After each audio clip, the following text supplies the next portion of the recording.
Hello बच्चों, welcome to Navi education. आज मैं आपको बहुत ही सिंपल एग्जांपल से नाउन क्लॉज का कॉन्सेप्ट क्लियर करूंगी। सो गेट रेडी।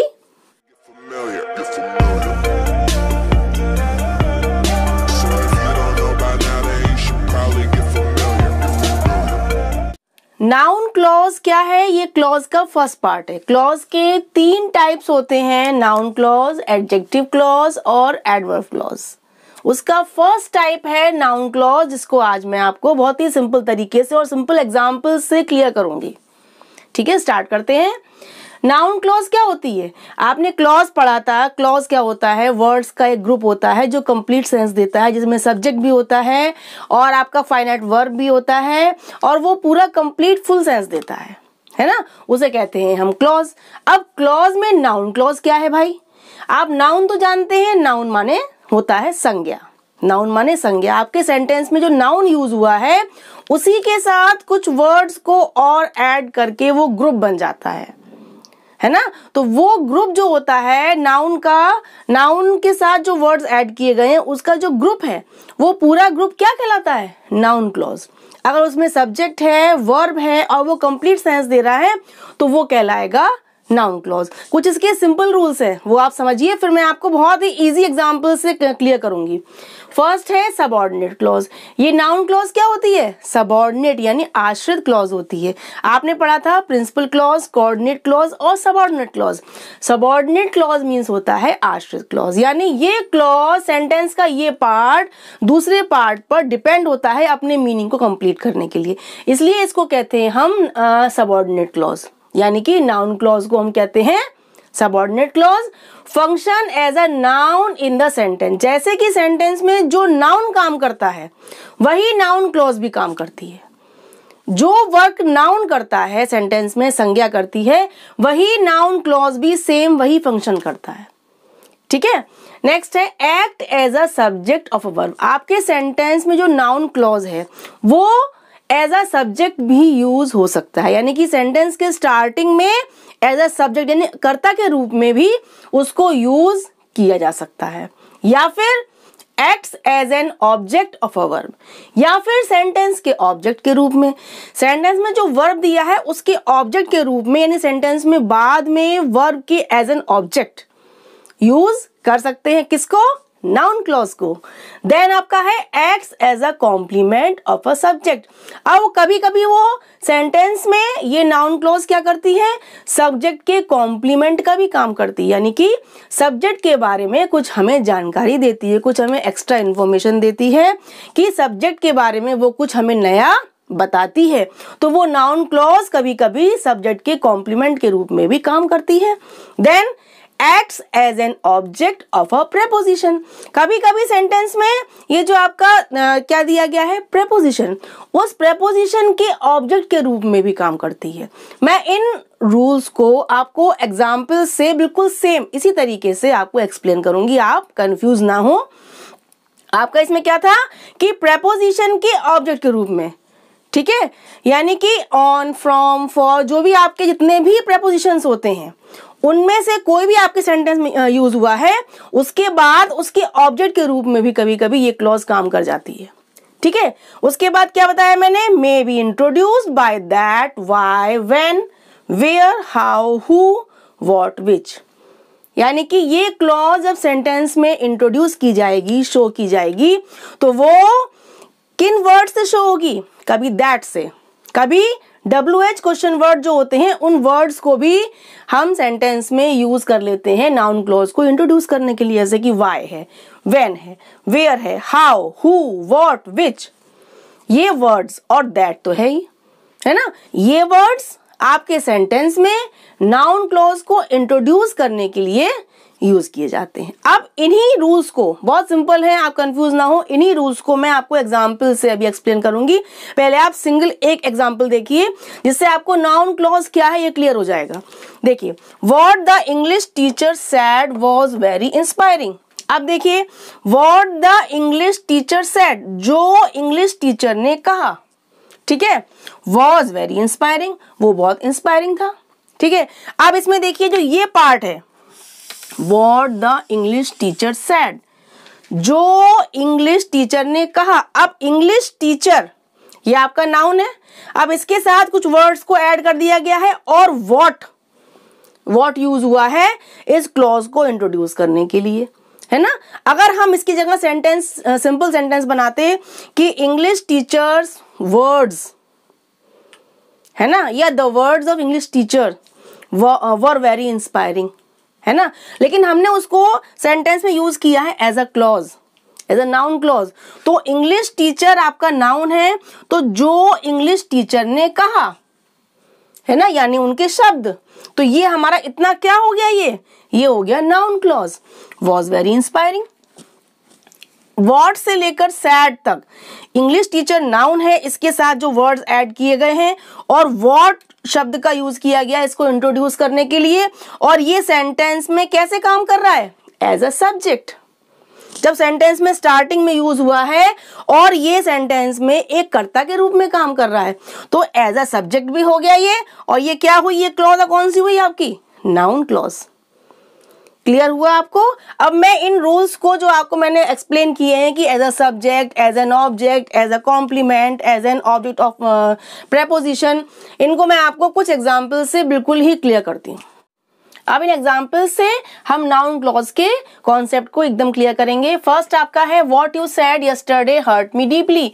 जो तुमने कहा था कल उसने मुझे बहुत डीपली हर्ट किया, मुझे चोट पहुंचाई बहुत डीपली, है ना। तो व्हाट यू सेड यस्टरडे, ये इतना पार्ट जो है ये क्या है, जो तुमने कहा, यानी कि क्या मतलब हुआ, जो तुम्हारे वर्ड्स थे, जो तुम्हारे शब्द थे, जो तुमने मुझसे कल कहा, यानी इतना पार्ट एज अ नाउन काम कर रहा है। इसमें आपका सब्जेक्ट भी है, वर्ब भी है, और व्हाट से इस क्लॉज को इंट्रोड्यूस किया गया है। तो ये आपकी क्या हुई, नाउन क्लॉज, और ये स्टार्टिंग में यूज की गई है एज अ सब्जेक्ट, यानी कर्ता के रूप में। तो ये आपकी हो गई एज अ सब्जेक्ट। ये क्लॉज कैसे यूज हुई है, एज अ सब्जेक्ट। ठीक है, क्लियर हुआ ये। अब सेकंड देखते हैं, आपको थोड़ा सा चेंज करके लिखा है, देखिए, I was deeply hurt by what you said yesterday. अब इस सेंटेंस में वही बात है सेम, लेकिन इसमें जो क्लॉज यूज हुई है वो एज एन ऑब्जेक्ट यूज हुई है। कैसे, देखिए, आई वॉज डीपली हर्ट, मैं बहुत डीपली हर्ट हुआ, बाय वॉट यू सेड, किसके द्वारा, जो तुमने मुझसे कल कहा था, उन शब्दों से, उसके द्वारा मैं बहुत डीपली हर्ट हुआ। अब बाय वॉट, यहाँ वॉट से what you said yesterday last में यूज हुआ है, और ये वर्ब क्या है हमारा, हर्ट, है ना। क्यों हर्ट हुआ, क्योंकि तुमने कुछ शब्द मुझसे कहे थे, यानी वर्ब के ऑब्जेक्ट के रूप में इस नाउन क्लॉज को यूज किया गया है, वर्ब के ऑब्जेक्ट के रूप में यूज किया गया है। तो ये हुई आपकी एज एन ऑब्जेक्ट। कैसे यूज हुई है ये क्लॉज आपकी, noun clause, as an object, यहाँ एज अ सब्जेक्ट और यहाँ as an object. Same sentence है, सेम मीनिंग है, लेकिन क्लॉज के यूज का फर्क है। जब उसको स्टार्टिंग में यूज किया कर्ता के रूप में तो वो हो गई आपकी एज अ सब्जेक्ट, लेकिन इस सेंटेंस में यूज किया गया है वर्ब के ऑब्जेक्ट के रूप में, इसलिए आपकी यहाँ क्लॉज हो गई एज एन ऑब्जेक्ट। थर्ड देखिए, I am what you made me, मैं हूं जो तुमने मुझे बनाया। अब वॉट यू मेड मी, जो तुमने मुझे बनाया, मैं हूं, मैं कैसा हूं, आई सब्जेक्ट है ना, तो आई के बारे में कुछ, ये जो क्लॉज लास्ट में दी गई है ये आई के बारे में कॉम्प्लीमेंट दे रही है, यानी सब्जेक्ट के बारे में क्या दे रही है, कॉम्प्लीमेंट, यानी कुछ एक्स्ट्रा इंफॉर्मेशन दे रही है, कुछ जानकारी दे रही है कि मैं हूं, कैसा हूं, वॉट यू मेड मी, जो तुमने मुझे बनाया। तो ये क्या हो गई, as a complement of a subject. ये कैसे हुई, as a complement of a subject. Clear हुआ कॉन्सेप्ट ये वाला आपका। जब सब्जेक्ट के बारे में कुछ एक्स्ट्रा इंफॉर्मेशन दे रही है, कुछ जानकारी दे रही है जब क्लॉज, तो वो हो जाती है as a complement of a subject. मैं हूं वॉट यू मेड मी, जो तुमने मुझे बनाया। ठीक है, इसमें आपका सब्जेक्ट भी है, वर्ब भी है, और वॉट से इंट्रोड्यूस की गई है, लेकिन ये क्या है, आई हमारा सब्जेक्ट है, और आई के बारे में ये क्लॉज क्या दे रही है, जानकारी दे रही है, इंफॉर्मेशन दे रही है, इसलिए ये हो गई as a complement of a subject. Then हम देखते हैं, I made my presentation on what I was taught, मैंने अपनी प्रेजेंटेशन को बनाया on what I was taught, जो मुझको सिखाया गया उसके ऊपर मैंने, यानी उस पर, उस ऑन यूज हुआ है ना, यानी उस पर या उसके ऊपर या उसके बारे में मैंने अपनी प्रेजेंटेशन को बनाया। अब देखिए ऑन हमारा क्या है, प्रेपोजिशन है, और व्हाट आई वाज टॉट, जो मुझको सिखाया गया, है ना। अब इस सेंटेंस में देखिए कि ऑन प्रेपोजिशन है, ऑन का क्या है, ये सही है क्लॉज आपका ऑब्जेक्ट, यानी ऑब्जेक्ट ऑफ अ प्रेपोजिशन। जो मुझको सिखाया गया उसके बारे में या उसके ऊपर मैंने प्रेजेंटेशन बनाई है। अब आपका ये क्लियर हो रहा है कि ऑन आपका क्या है, प्रेपोजिशन, और प्रेपोजिशन का ये ऑब्जेक्ट है, ये क्लॉज, इसमें सब्जेक्ट भी है, वर्ब भी है, और वर्ड से इंट्रोड्यूस किया गया है। लेकिन आपकी यहां पर ये क्या है, as an object of preposition. ठीक है, ये क्लियर हो गया। जब प्रेपोजिशन का ऑब्जेक्ट के रूप में उस क्लॉज का यूज किया गया है तो ये आपकी हो गई ऑब्जेक्ट ऑफ प्रेपोजिशन। क्लियर। अब what the poet observe is applicable to everyone, जो भी पोएट ऑब्जर्व करता है, देखता है, इज एप्लीकेबल टू एवरीवन, वो हर एक के लिए एप्लीकेबल ही होता है ना। तो व्हाट द पोएट ऑब्जर्व, अब ये आपका जो क्लॉज है व्हाट से इंट्रोड्यूस किया गया है, इसमें सब्जेक्ट भी है, वर्ब भी है, और ये स्टार्टिंग में एज अ सब्जेक्ट के रूप में यूज हुआ है, कर्ता के रूप में यूज हुआ है। तो ये नाउन क्लॉज आपकी क्या है, एज अ सब्जेक्ट।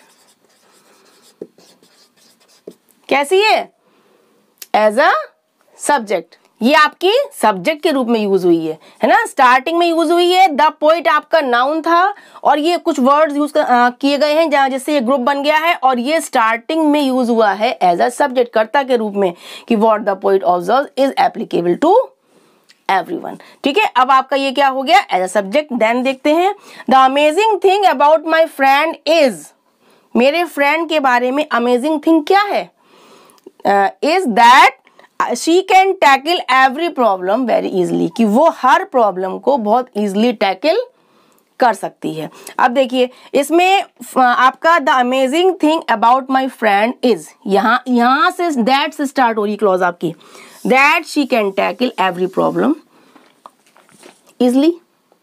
ठीक है, अब ये जो क्लॉज है दैट से स्टार्ट हुई है, ये माई फ्रेंड की क्वालिटी बता रहा है, यानी कॉम्प्लीमेंट दे रहा है, फ्रेंड के बारे में क्वालिटी बता रहा है, उसके बारे में कुछ एक्स्ट्रा इन्फॉर्मेशन दे रहा है कि मेरी फ्रेंड की अमेजिंग थिंग क्या है उसके बारे में, कि वो हर प्रॉब्लम को बहुत इजीली टैकल कर सकती है, हैंडल कर सकती है। तो ये आपकी क्लॉज कैसी हुई, ये नाउन क्लॉज कैसी हुई, as a complement of a subject. आपको ये कॉन्सेप्ट क्लियर हुआ कि नाउन क्लॉज कैसे सब्जेक्ट बन सकती है, ऑब्जेक्ट बन सकती है, कैसे कॉम्प्लीमेंट बन सकती है। अब आपको नाउन क्लॉज का कॉन्सेप्ट डेफिनेटली क्लियर हो गया होगा कि नाउन क्लॉज क्या होती है, उसके क्या यूज होते हैं, और वो सेंटेंस में क्या काम करती है। क्योंकि मैंने इतने सिंपल एग्जाम्पल से आपको और इजी वे में एक्सप्लेन किया है कि कभी वो काम करती है सब्जेक्ट के रूप में, कभी ऑब्जेक्ट के रूप में, कभी कॉम्प्लीमेंट के रूप में, किसी भी रूप में वो सेंटेंस में यूज की जा सकती है, लेकिन उसका फंक्शन एक ही होता है, एज अ नाउन। जो नाउन काम करेगा वही नाउन क्लॉज काम करेगी। अगर फिर भी आपको नाउन क्लॉज के कॉन्सेप्ट में जरा भी डाउट है, कंफ्यूजन है, तो प्लीज कमेंट, मैं आपके उस कंफ्यूजन को जरूर दूर करूंगी। आज के लिए इतना ही, बाय बाय।